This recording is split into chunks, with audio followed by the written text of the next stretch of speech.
Rafael Trujillo fue un hombre que pasó de ser un ladrón de ganado y falsificador de cheques a convertirse en una figura omnipresente en República Dominicana, cuyo retrato debía colgar en cada hogar, oficina y escuela. Él no gobernó su país, lo poseyó por más de 3 décadas. Desde un origen humilde, logró tejer una red de poder tan densa que llegó a controlar hasta 4/5 partes de la economía nacional. Ese mismo poder le permitió crear su propia moneda, saldar la deuda externa y al mismo tiempo orquestar una de las masacres más atroces del siglo XX en el Caribe. Es la historia de un régimen donde el partido único era obligatorio, la policía secreta ejecutaba órdenes en los territorios vecinos y donde los otros presidentes titulares eran simples marionetas de su voluntad inquebrantable. A continuación, el generalísimo Rafael Leónidas Trujillo.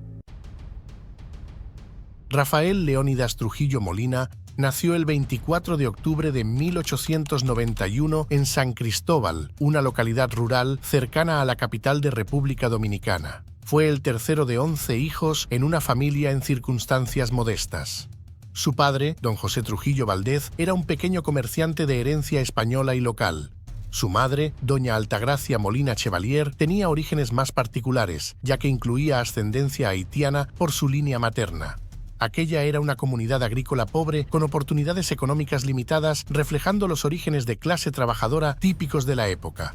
Con su herencia racial mixta, pues se le solía describir como mulato de piel clara, no le sería fácil encajar por lo que en su país llaman anti-haitianismo, una ideología xenófoba que mezcla prejuicio racial, nacionalismo y antagonismo cultural. La división de la isla entre Haití y República Dominicana fomentó identidades divergentes. Los dominicanos enfatizan una identidad ligada a la herencia española, la piel clara y el catolicismo, contrastando con las percepciones de los vecinos como puramente negros, francoparlantes y practicantes de vudú. Los individuos mixtos, como él, solían pasar como haitianos sin importar su lugar de nacimiento, enfrentando discriminación. De hecho, comenzó a estudiar a los 6 años en una institución rudimentaria, pero al año siguiente se trasladó a otro colegio local, siendo estudiante de algunos pupilos del célebre intelectual Eugenio María de Hostos, teniendo que retirarse prematuramente por presiones económicas. Aquello ocurrió con 10 años de edad, viéndose obligado a realizar labores manuales como trabajar en plantaciones de caña, repartir periódicos y servir como oficinista para contribuir a los ingresos domésticos y para acabar con tanto tiempo libre.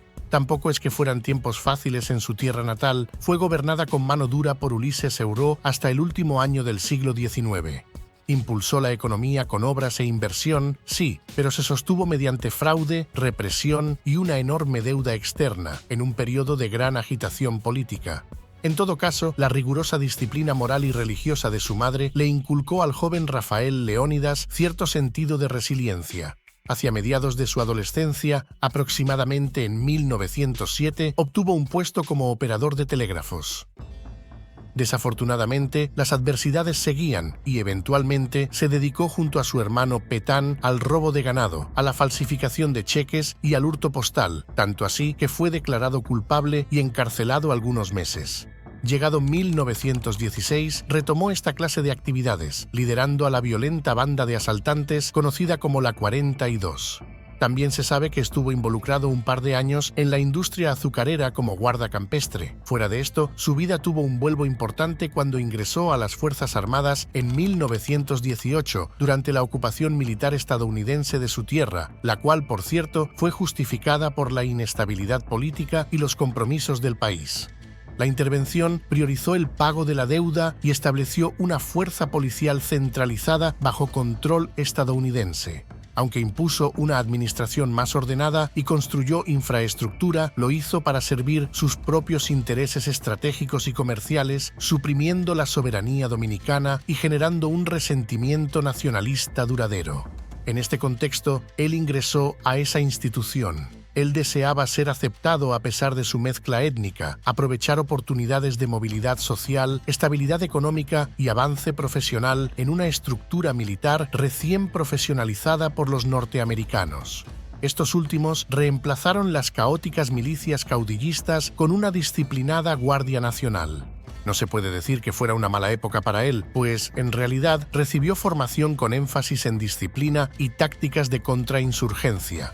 Prestó juramento en el cuerpo castrense el 11 de enero de 1919 y, siendo entrenado por los Marines estadounidenses, se graduó de la Academia Militar de Aina. Su avance continuó durante la inestabilidad posterior a la finalización de la ocupación, lo cual ocurrió por 1924, donde esa institución se convirtió en un factor clave de poder. El país regresó a un gobierno civil bajo el presidente Felipe Horacio Vázquez, quien aseguró su victoria en una elección supervisada. Penosamente, sucumbió a la corrupción, el favoritismo y una nómina pública inflada, erosionando la eficiencia administrativa y la confianza ciudadana.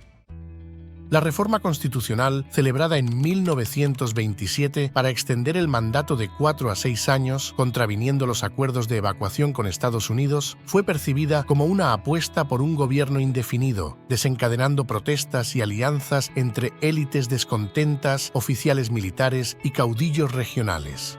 Un año después de esta turbulencia política, Rafael Leónidas asumió el mando del ejército dominicano, reconstituyendo las fuerzas policiales en un ejército nacional unificado e independiente del control civil.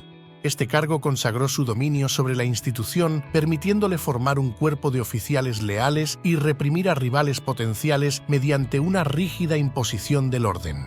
Paralelamente, los problemas no cesaban, porque la Gran Depresión, iniciada un año luego, redujo drásticamente los ingresos por exportaciones de azúcar, desatando el índice de desempleo, déficits presupuestarios y penurias sociales generalizadas que el sistema de clientelismo de Felipe Vázquez no logró mitigar. Las persistentes disputas caudillistas, sin reparos por las frágiles instituciones dejadas por la ocupación, fomentaron un clima de intriga, con rumores de golpes circulando mientras la salud presidencial se deterioraba. Por eso, el gobernante partió para una cirugía en Estados Unidos, finalizando el año, y regresó el 6 de enero de 1930. Estas presiones estallaron en una rebelión abierta el 23 de febrero, cuando Rafael Estrella Ureña, antiguo vicepresidente convertido en líder de la oposición, proclamó un levantamiento en Santiago de los Caballeros. Trujillo no se quedó atrás. Como comandante en jefe del ejército, logró un acuerdo secreto con aquel dirigente para mantener la neutralidad militar, permitiendo que el golpe triunfara con mínima resistencia armada. Las rápidas deserciones dentro del ejército aceleraron el colapso del régimen y Vázquez renunció el 3 de marzo, huyendo a Puerto Rico. Y una vez que su socio asumió la primera magistratura, allanó el camino para la realización de elecciones.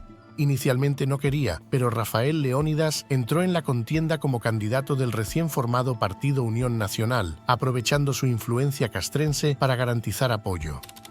El 16 de mayo fueron los comicios, resultando en su supuesta victoria con aproximadamente el 99% de los votos frente a una oposición fragmentada.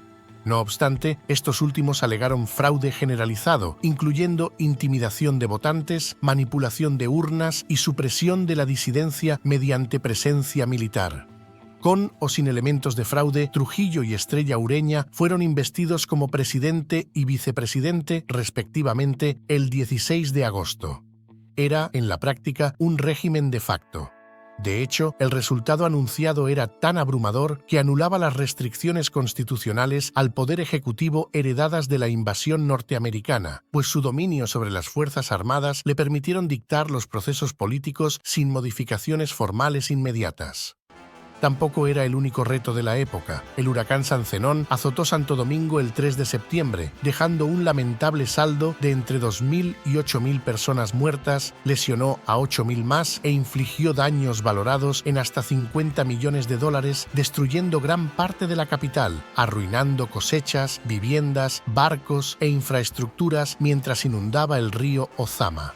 Aquel nuevo presidente utilizó la devastación para liderar los esfuerzos de reconstrucción, incluyendo infraestructuras modernas como amplias avenidas y el puerto, a menudo con trabajo forzado y ayuda desviada de la Cruz Roja. Y hablando de recursos, la economía se centró inicialmente en la reducción de la deuda y la autosuficiencia durante la Gran Depresión. Desde el primer momento, recortó el gasto público a través de despidos masivos y reducciones salariales, expandió infraestructuras y atrajo inversión extranjera.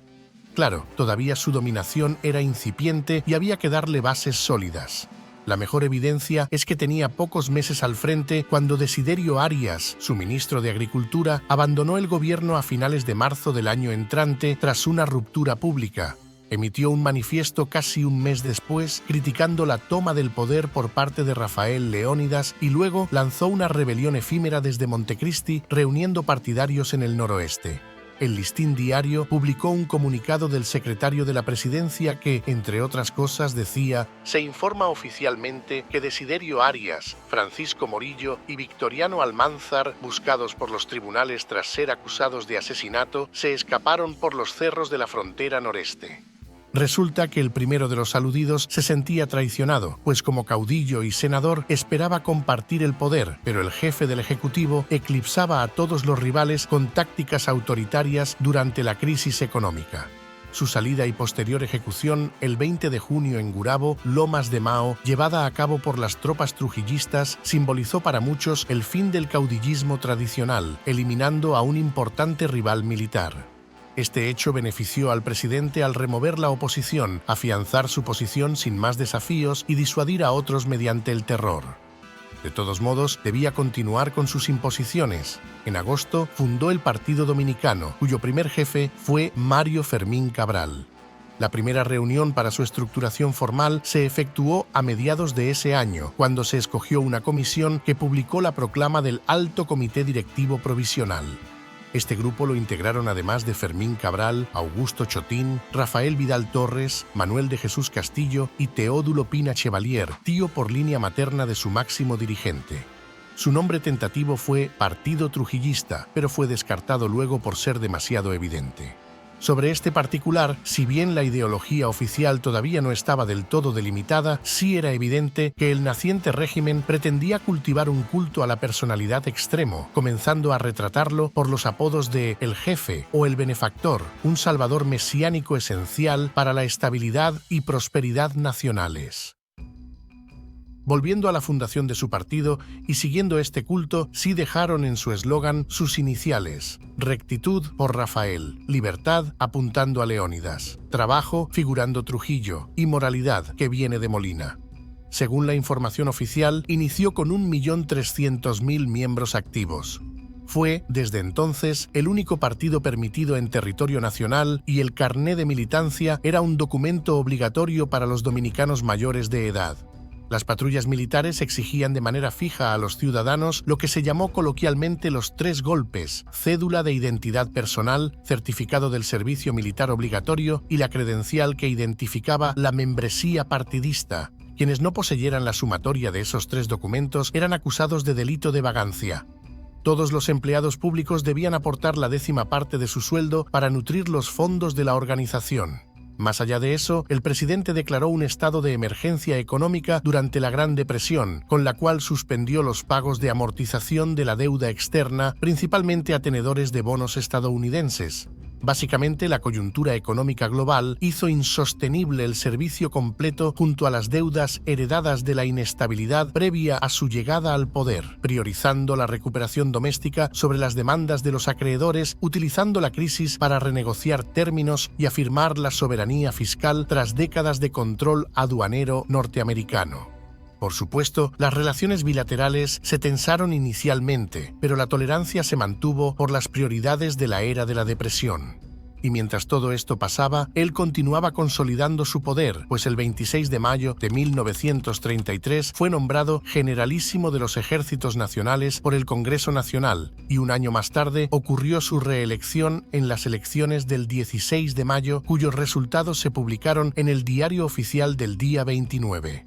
Naturalmente, nunca se contempló presentar otra lista que no fuera la del Partido Dominicano. Así, iniciaba un segundo mandato que habría de durar 4 años más. Entretanto, surgían problemas con los vecinos dentro de la misma isla, los haitianos. Él redefinió la frontera mediante un tratado firmado el 21 de marzo de 1936 con el presidente Stenio Vincent tras su visita a Puerto Príncipe. El acuerdo, negociado ante fronteras porosas y flujos migratorios desmandados, demarcó formalmente los 193 kilómetros de límite desde el río Masacre al Caribe, con monumentos y mapas ratificados más tarde ese año. Su régimen utilizó diplomáticos y estudios militares para hacerlo cumplir, expulsando extranjeros de las zonas fronterizas bajo pretextos de repatriación. Hay que tomar en cuenta que, para ese entonces, la República Dominicana contaba con una población significativa de haitianos dividida en dos grupos principales: los braceros, trabajadores agrícolas migrantes temporales en las plantaciones azucareras del sur y el este, y las comunidades más permanentes de familias de esa ascendencia en el norte y el oeste. Estos últimos incluían familias de trabajadores, pequeños agricultores y empresarios. Muchos eran de origen dominicano, pero conservaban la otra identidad cultural y étnica, creando una muy bicultural en la región fronteriza que contrastaba con los ideales nacionalistas de Trujillo. Como firme defensor del antihaitianismo, el 2 de octubre de 1937 declaró: «Durante varios meses he recorrido la frontera. He visto, revisado y preguntado por las necesidades de la gente. A los dominicanos que se quejan de las depredaciones cometidas por los haitianos que viven entre ellos, robos de ganado, víveres, frutas, etc., impidiéndoles disfrutar en paz del fruto de su trabajo, les he respondido: yo lo solucionaré. Y ya hemos puesto reparo. 300 haitianos han muerto en Bánica. Las soluciones continuarán». Así es, ordenó a su ejército matar a todos los ciudadanos de la otra nacionalidad que vivían en la frontera noroeste y en ciertas zonas de la región contigua del Cibao. Durante 6 días, cientos de tropas dominicanas tomaron la zona y utilizaron rifles, machetes, palas, cuchillos y bayonetas para matarlos. Se informó que bebés fueron lanzados al aire y atrapados por las bayonetas de los soldados para luego ser arrojados sobre los cadáveres de sus madres. Las tropas decapitaron a miles y llevaron a otros al puerto de Montecristi, donde fueron arrojados al océano Atlántico para ahogarlos con las manos y los pies atados, algunos con heridas infligidas por los soldados para atraer a los tiburones.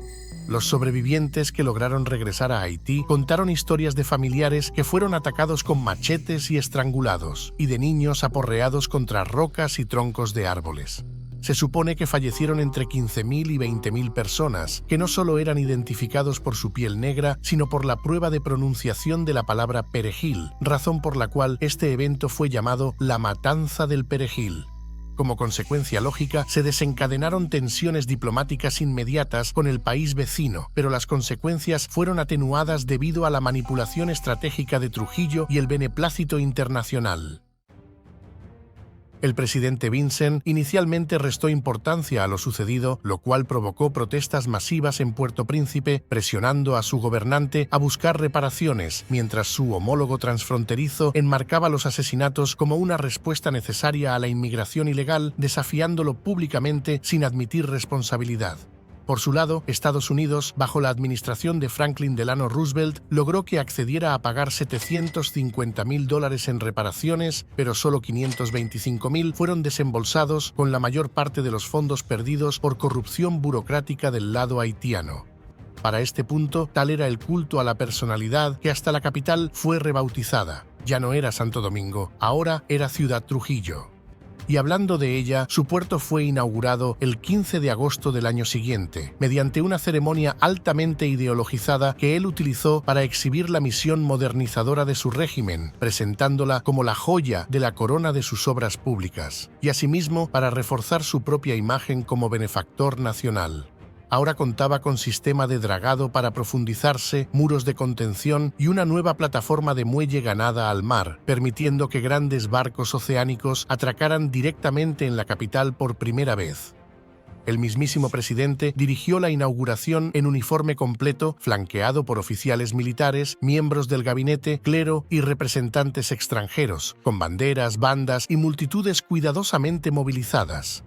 Esta clase de eventos y presentaciones públicas le hacían ganar apodos como Chapitas, burlando su pecho cubierto de medallas, que eran susurrados entre sus críticos y eran motivo de castigo si algún funcionario los escuchaba.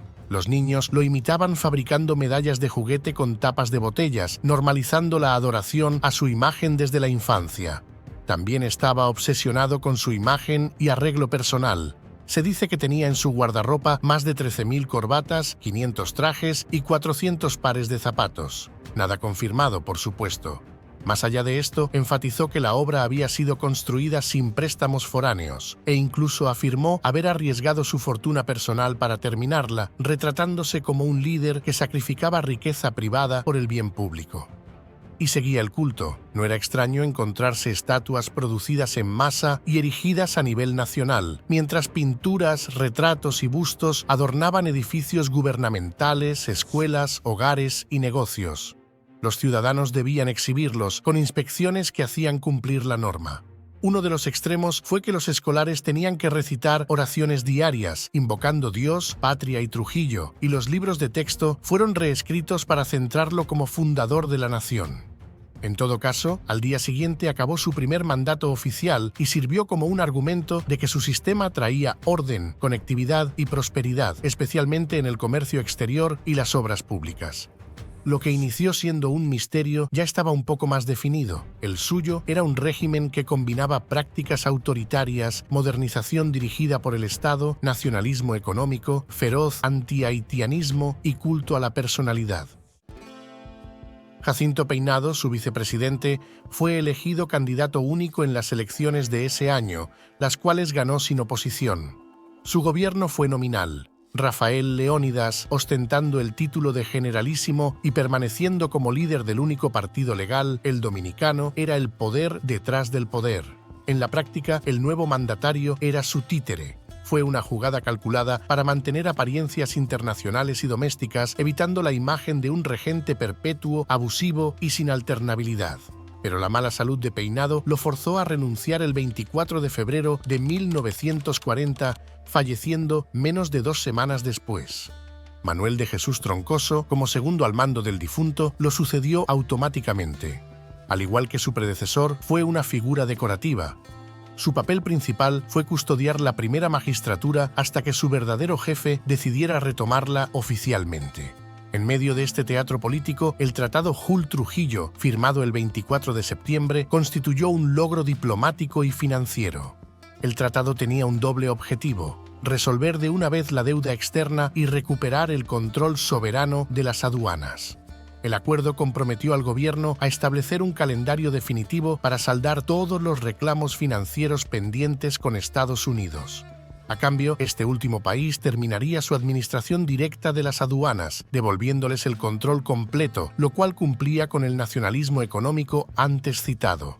Para 1942, Trujillo reasumió oficialmente la presidencia. Esta rotación demostró que el cargo era un simple puesto administrativo. De hecho, no hubo cambios en su gabinete ni en el Congreso.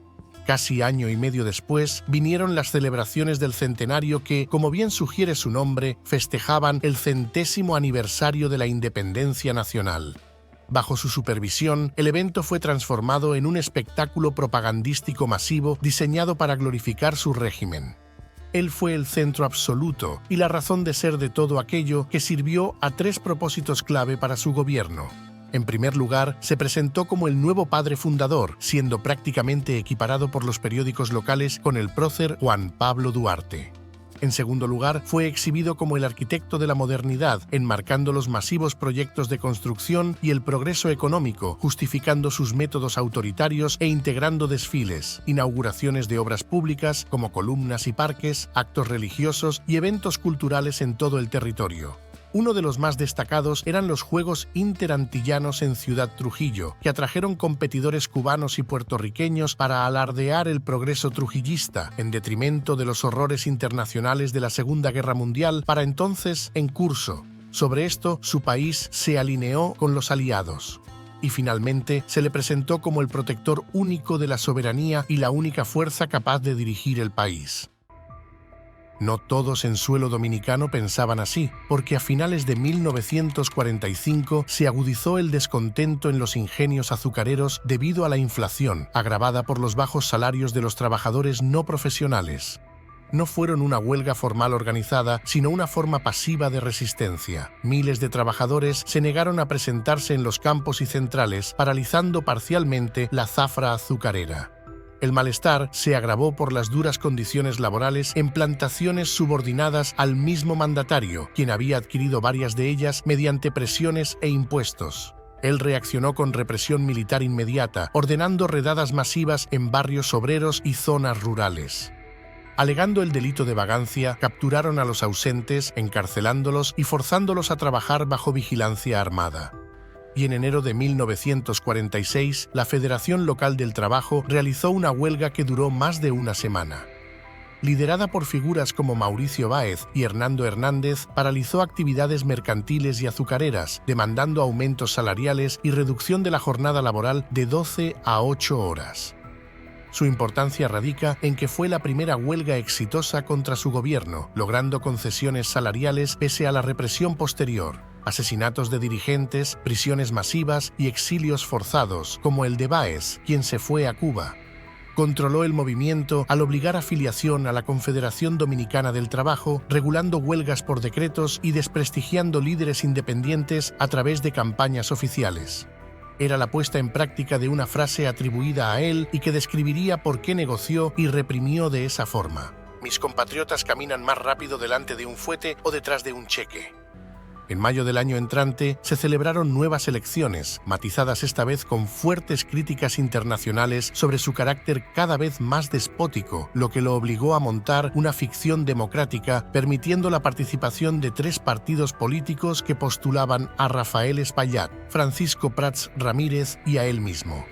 Como era lógico, terminó ganando con el 90% de los sufragios.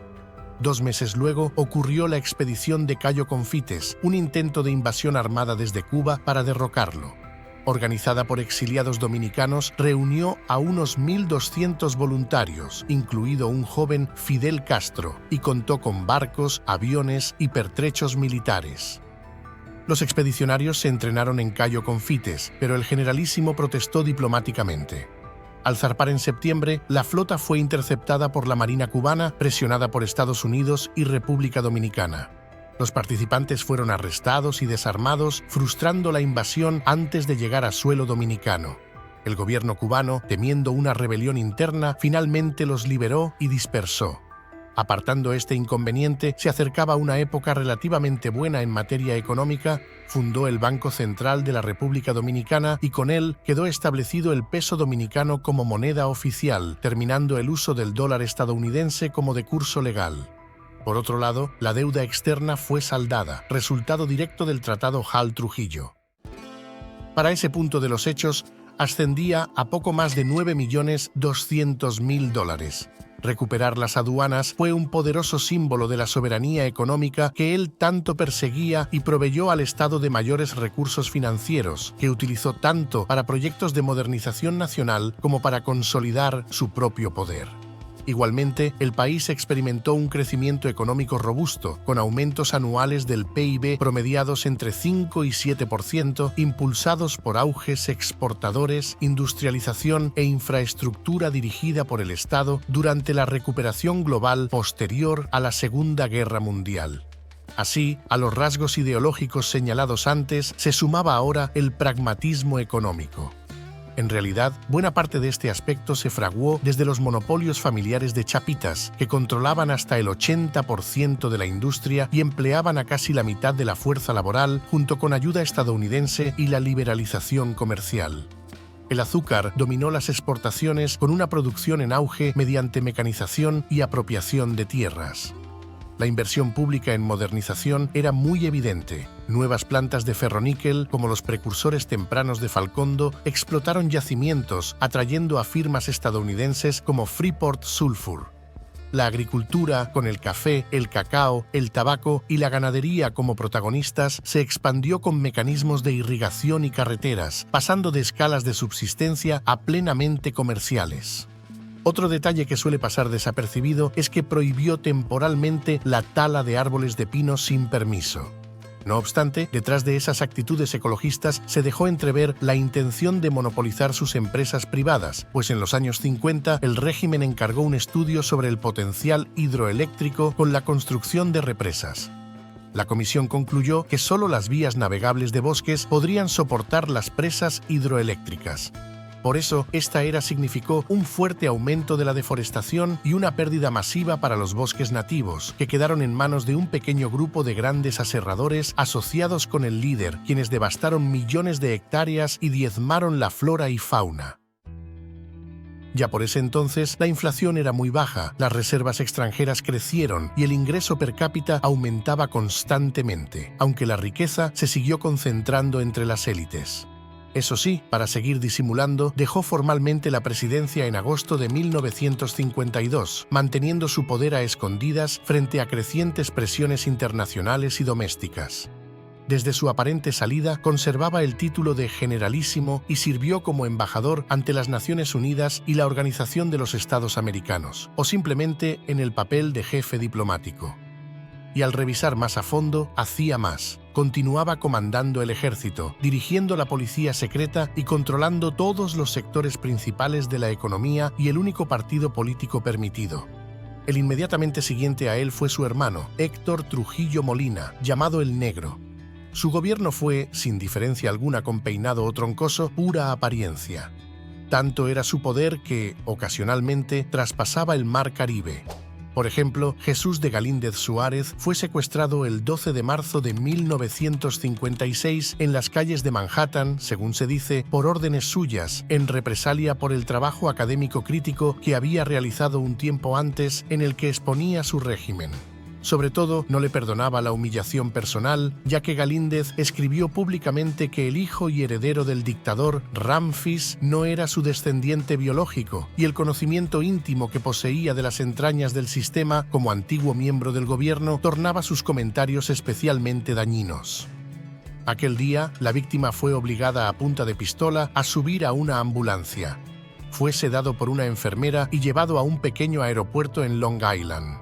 Luego fue trasladado a la República Dominicana en un avión pequeño piloteado por el estadounidense Gerald Jerry Murphy, con la aprobación del exagente John Joseph Frank, quien estaba en la nómina de su persecutor. Reportes investigativos y diplomáticos afirmaron que fue llevado ante Rafael Leónidas, luego torturado y asesinado por la policía secreta.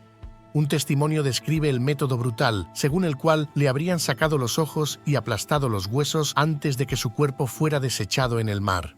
Y si bien la administración Eisenhower fue reacia a presionar al dictador con demasiada fuerza, valorándolo como un aliado anticomunista estratégico durante la Guerra Fría, el caso Galíndez, como fue llamado, sí fue un factor significativo junto a otros crímenes posteriores que llevaron a sanciones por parte de la Organización de Estados Americanos. Se sentía tan cómodo en su rol represor que un año más tarde estableció el Servicio de Inteligencia Militar, que se encargó bajo el liderazgo de su leal compañero Johnny Abs García de recopilar información sensible sobre amenazas internas, coordinar la vigilancia y ejecutar medidas represivas para salvaguardar el sistema. En 1960 ocurrieron varias cosas: el atentado contra Rómulo Betancourt y los asesinatos de las hermanas Mirabal. Cada acto condujo a mayor resistencia doméstica y aislamiento internacional. El primero de estos dos fue ejecutado contra el presidente de Venezuela cuando un carro bomba que contenía 65 kilos de dinamita explotó cerca del vehículo presidencial durante un desfile militar por el Día del Ejército el 24 de junio en Caracas. Betancourt resultó herido con quemaduras. Murieron el coronel Ramón Armas Pérez, su jefe de casa militar, y un transeúnte. Se planeó para desestabilizar su gobierno democrático. Las tensiones surgieron por el apoyo venezolano a exiliados dominicanos y porque el mismo Betancourt lo había denunciado públicamente ante la Organización de Estados Americanos. Fue ese mismo organismo internacional el que rompió relaciones diplomáticas e impuso un embargo comercial parcial, prohibiendo exportaciones clave como combustible y repuestos, causando escasez crítica, paralizando industrias y propiciando una crisis económica. Este aislamiento debilitó significativamente el régimen y fomentó el descontento. Aunado a ello, el asesinato de las hermanas Mirabal se llevó a cabo mediante una emboscada en una carretera de montaña. Las tres hermanas y su conductor fueron golpeados y estrangulados, y su vehículo fue empujado por un precipicio cerca de la cumbre para simular un accidente. Sucedió el 25 de noviembre en el camino entre Puerto Plata y Salcedo. El objetivo fue eliminar a figuras líderes del movimiento opositor 14 de junio, además de una obsesión calificada de enfermiza del gobernante con Minerva Mirabal. Para este punto, es imposible cuantificar con exactitud a los exiliados, perseguidos y presos por razones políticas, ya que su régimen destruyó registros. Sin embargo, se pueden contar en decenas de miles de víctimas directas de persecución, incluyendo ejecuciones y torturas. La represión se intensificó con el paso de los años y esas hermanas fueron solo algunas de las receptoras del aparato represor estatal. Pero no era lo único que ocurría. Ese año ascendió a la primera magistratura Joaquín Balaguer Ricardo, un colaborador e intelectual que sustituía a Héctor mientras el generalísimo intentaba reformar su imagen. Porque sí, como aspectos positivos, extensas obras públicas desde los años 30 se tradujeron en carreteras modernas, con más de 3.000 kilómetros pavimentados, represas hidroeléctricas, puertos mejorados y aeropuertos. La atención médica alcanzó el 60% de la población, a través de clínicas de seguridad social gratuitas, reduciendo la mortalidad infantil a aproximadamente 100 de cada 1000. La educación, por su lado, vio expandir la alfabetización del 20% en los años 30 a casi 70% mediante centenares de escuelas, aunque la calidad del servicio varió. Igualmente, la esperanza de vida aumentó apreciablemente, la urbanización alcanzó el 30%, la mezcla racial se normalizó y la participación laboral femenina creció modestamente. Pero las áreas rurales permanecían marginadas, con escasa cobertura de servicios básicos como electricidad y agua potable, lo que profundizaba una marcada división con las urbanas. A este cuadro de desigualdad se sumaba una represión constante. En conjunto, el panorama era profundamente ambivalente. Fue bajo estas circunstancias que la oposición comenzó a cohesionarse para formar grupos de asesinato, integrada en buena parte por antiguos miembros del régimen desilusionados ante su creciente brutalidad. Entre los conspiradores clave se encontraba Antonio de la Maza, un ganadero cuyo hermano había sido ejecutado por su administración; el general Antonio Imber Barrera, un desertor que coordinó la logística; Amado García Guerrero, un joven teniente del ejército que actuó como señuelo, y otros más. La planificación de un atentado se centró en aprovechar los viajes rutinarios sin escolta de chapitas en su Chevrolet Bel Air para encontrarse con su amante cerca de la capital, con exploradores vigilando su garaje en busca de señales de salida. El grupo ensayó emboscadas y adquirió armas, priorizando la sorpresa sobre la huida. Así, el 30 de mayo de 1961, alrededor de las 10 de la noche, Rafael Leónidas Trujillo Molina, quien llevaba cerca de 31 años ejerciendo un rol político y militar protagónico, fue asesinado en una emboscada en un tramo oscuro de una carretera a 9 kilómetros al norte de la capital. El grupo de conspiradores atacó su automóvil con decenas de disparos, de los cuales 7 lo impactaron a él, causándole la muerte. El complot contó con apoyo de la CIA, la cual facilitó armas que fueron ocultadas por el residente estadounidense Simon Thomas Stocker. Los motivos de Estados Unidos para respaldar el magnicidio se relacionaban con el temor a que la creciente represión desencadenara en una revolución similar a la cubana. Sí, era preferible una sucesión ordenada hacia un sistema político distinto a una nueva experiencia comunista en el Caribe. Tras su muerte, el exmandatario recibió un funeral de Estado el 2 de junio, con un discurso laudatorio del presidente Joaquín Balaguer. El momento es, pues, propicio para que juremos sobre estas reliquias amadas que defenderemos su memoria y que seremos fieles a sus consignas, manteniendo la unidad. Querido jefe, hasta luego. Fueron parte de sus palabras. Ahora bien, la presión popular obligó a su familia a exiliarse, llevando inicialmente sus restos fuera del país. Fue enterrado en París, luego trasladado a Madrid, donde actualmente reposa en el cementerio de Mingorrubio. Con la muerte de Trujillo cayó una de las dictaduras más largas del Caribe, pero el miedo al comunismo en la región seguía latente. Mientras en República Dominicana se buscaba evitar una revolución, en Cuba ya gobernaba un hombre que sí logró mantenerse en el poder por décadas. Su nombre es Fidel Castro. Si quieres conocer esa historia, mira el próximo video que hemos dejado en pantalla. No olvides suscribirte al canal y compartirlo para que más personas puedan conocerla.